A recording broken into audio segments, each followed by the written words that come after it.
How to delete your Clapper account. Hey everyone, welcome back to the channel. In today's video, I'm going to show you how to delete your Clapper account, whether you are taking a break or just looking to move on.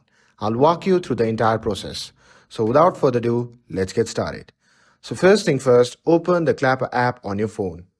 And once you are in the app, simply tap on the profile icon shown in the bottom right corner of the screen.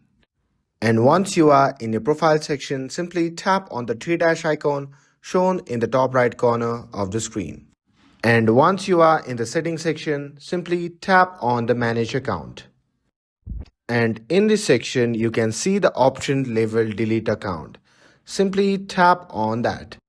And after that, you would be likely to prompt it with a message explaining what deleting your account means, like losing all your content and data.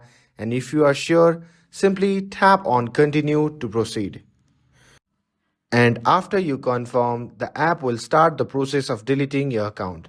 This might take a few moments, and after that you may receive a confirmation email. And once completed, your Clapper account will be deleted permanently. And that's it. That's how you can delete a Clapper account. If you have any question or run into any issue, feel free to drop them in the comments below, and don't forget to like, share and subscribe to get updated for more videos. Thanks for watching, and I'll see you in the next video.